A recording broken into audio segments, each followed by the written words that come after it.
Can you feel the fireworks tonight? Oh, hi! So, welcome to a another wonderful Guild War featuring Ran, my favorite fucking character. Now, this one is not running RNL, or even if he is, I don't think it really matters. We're going into this with Sinful, Angelica, Zahhak, and Destina. Quite frankly, I'm saying fuck you, Ran, and your RNL too. So, the worst thing that could have possibly happened is he could have gone in, immediately killed my Sinful, and then I would have had to go in with Zahhak because he's faster than my Destina before I could do any real revive shenanigans. And that's like the worst thing that could have possibly happened. One of the biggest reasons why I usually don't like running this comp into that, because that can absolutely happen, and it can utterly fuck you. So, what the plan here is, hey, Sinful Angelica, attack buff, speed buff, fuck yeah! So we'll just go in, do big-ass damage to Mercedes, knock her off of the fucking planet, and then we'll just use this time to incrementally, wow, I can't speak. Okay, well, hey guys, you know what? It's no big secret. I'm a fucking retard. But we're going to do little bits of damage here and there to ae-KARINA until she's dead. Now, thankfully, this all works out just enough so that, like, yeah, you see that right there where that looked like a failed turn? Oh, hey, you could have gone into the Rand and gotten rid of the skill null. Well, that's actually, hey, not a bad idea, but we don't need to, because the goal is to go in with Sinful Angelica, get the dual attack, and then Zahhak would go in for the kill. So, hey, round one. Ooh, woo, super special. Now it's time to go in with the power couple, Doris and Arowell. So, what we do here is, Edward is the fastest unit on the team. He's going to be provoked by the Zio. He's going to go into him first, and then hopefully we'll get some kind of decent debuffs that are going to happen whenever equivalent exchange happens.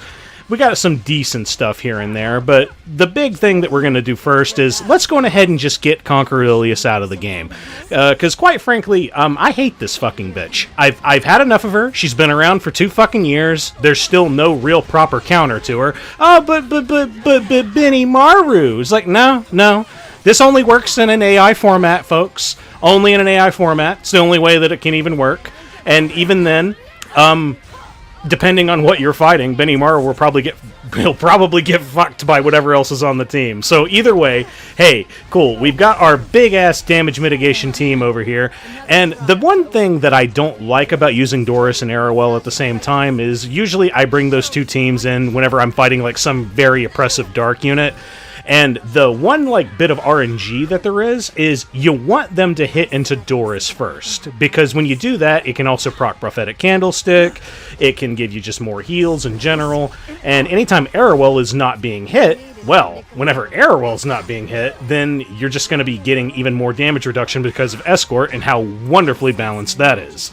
So, with that being said, we went into all this. The Senya wasn't going to do anything because the big damage dealer on this team is Zio.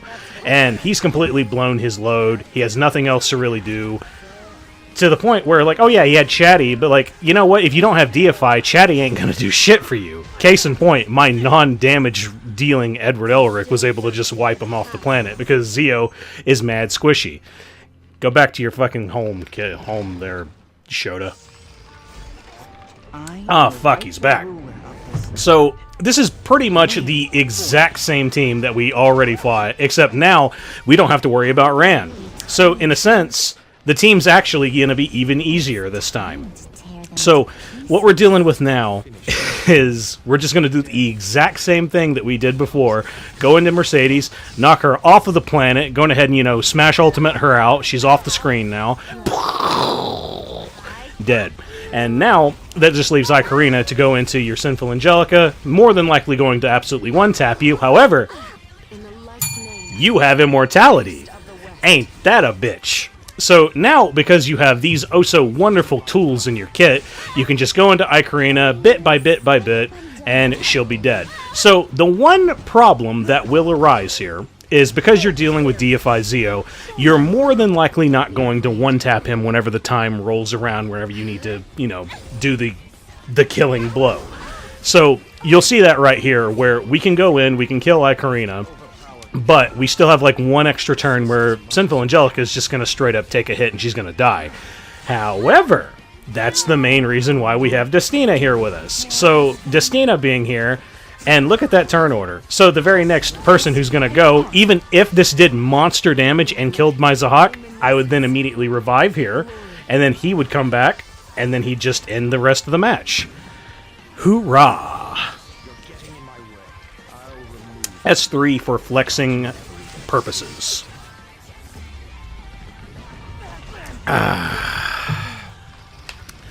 Now, on to the next fight, which we have Mediator Kawerik, Arunka, and Magic Scholar Doris. So we're going into Conqueror Lilias, Apocalypse Ravi, and a Senya. So right here, a lot of good shit happens because the Senya was really, really fast. Right here, where it would normally be my Arunka's turn, Warhorn procs, because that was 3 turns from the enemy, and then we're able to get off our cleanse and our attack buff.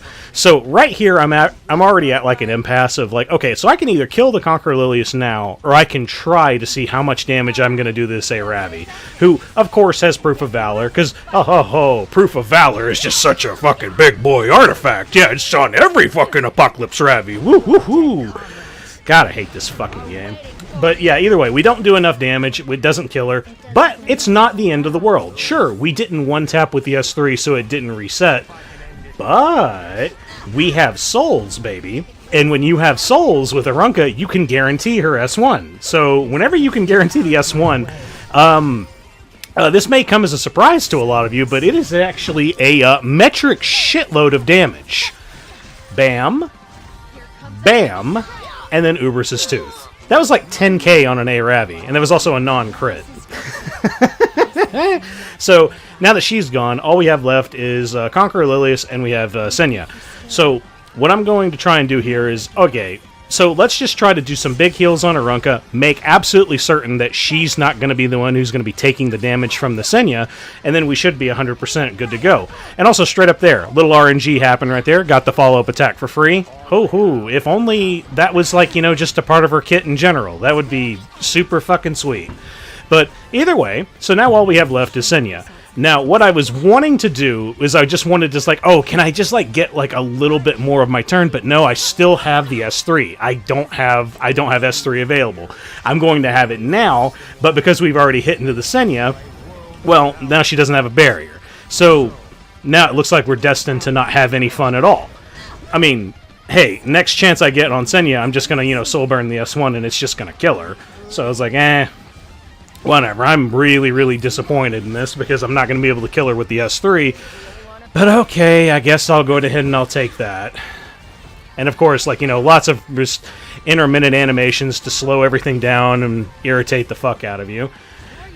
Here's the next hit, and oh, that's Holy Sacrifice. Okay, so now I'm getting really excited. I'm just like JoJo, the idiot circus boy, and I've got a pretty new pet. And with this new pet, I'm just like, oh, I just want to play with this pet and massage it and stroke it. Yeah, you're a naughty pet. And I just take my little pet and, oh, I killed her.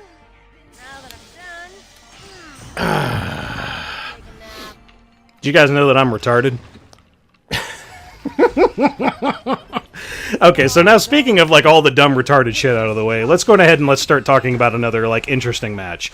So here we have Archdemon Shadow, Conqueror Lilias, and Belian. So what we decided to bring into this is my anti-Belian strat I'm going to be utilizing is going to be Rylet, and also with Last Rider Krau. And then because we went first, and we also have a little bit of effect resist on us, we're able to go in, and yeah, we lose our immunity here, but we didn't get sealed. That's the most important part. So if your LRK isn't sealed, shit. It's just 100%. Everything feels fucking super sweet. But anyway, now we're just we've already got our full cooldown reduction available on LRK again. Spoiler alert, by the way, he does S3 the whole fucking fight. And it does a lot of damage. By the by, this is also an injury Belian. This is just straight up the work of, AoE attacks going into Krau, the barriers that he gives himself, and also just Roana doing the passive healing. Because straight up, you might have already forgotten about Rylet, because he lost his dodge at the very start, because Conqueror Lilias is a fair and balanced unit that needs to be deleted from the fucking game. But either way, he's not dead yet. And because he's not dead, there's still a little bit of a countdown timer up there. So let's go into Conqueror Lilias, kill her, and now we've almost got full focus. So all we need is like one more hit to really go into us for us to dodge, and we should be able to just knock this team out. So the big reason why this all worked was because the Archdemon Shadow was not able to like inflict seal on LRK.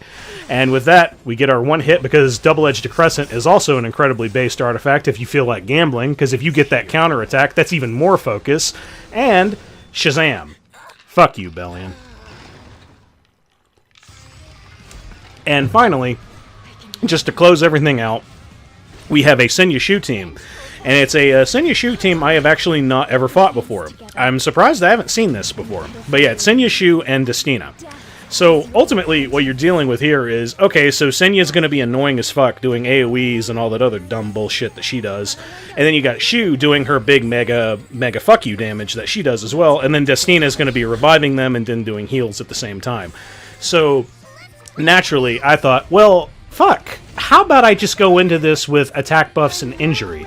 So I decided to go in with Shuna, Lone Crescent Bellona, and Diene. Now, Shuna is there strictly as any means of cleansing, and also any means of stripping, and also being the permanent bait of Choux. So, anytime Choux gets a free turn to go into something that's not a counterattack or a follow-up attack, you know, all that other bullshit that she does, she'll go into Shuna, and it shouldn't kill me. But then I also have Diene there. Diene's there to provide the counter, or the crit resist, so then, hey, now everybody has 50% crit resist, because we're not going into units that deal 100%, you know, crit attacks, like Lone Crescent Bellona does. Hey, you guys have crit resist. Oh, what do I give a shit? I auto-crit. That bypasses that. God, that was such a good change that they finally did. Like, I can't believe we haven't had that as, like, a feature forever. So, like, fuck yeah. But, either way, now that we've dealt with Choux, like, I just straight up don't care. Because, like, any hits that go into me, I'm also going to get just batbacks with the Lone Crescent Bellona S2s, like, because she doesn't have to be the one who's hit. It's just anybody on the team. Case in point, that goes into Diene, bam, you just get another AoE. So the big thing of why this super works is, one, we're on injury, so their health pool is just going to continue to get lower and lower and lower. And also, as the fight goes on, Lone Crescent Bellona is also going to just keep getting stronger. So, like, right here, we've already secured our victory, because as annoying as Destina is as an anchor, as soon as you just have her left, and she doesn't have damage mitigation and stuff like that on her team with her, then she can't really recover from it. Like, this is why, like, things like Destina, ae-KARINA shit is, like, super fucking annoying, because whenever any other unit takes big-ass damage, ae-KARINA then does, like, you know, barrier stuff, and all that. You know how it is. That's just kind of how it is. Whereas, like, right here, you're going to see she's going to revive the whole team. Oh, fuck. I'm really, really, like, high on the CR bar. So that means they're going to get turns in, right? Yes, but this still isn't a problem. Because whenever the Senya goes, she's going to go with an AoE attack. That's 3 hits going into the entire team. And that's just going to straight up proc my, my Lone Crescent Bellona. And guess what? When that procs, it's just going to straight up kill them all. Because, like, they have taken... Their HP is so ludicrously low. Bam, they're dead. So now all I have to do is just S3 into the Destina, because we've taken long enough. I have my S3 back, and I have full stacks. I'm just gonna nuke this thing. 18k. And with that said, that is the Guild War. Woo. But either way, with that being said...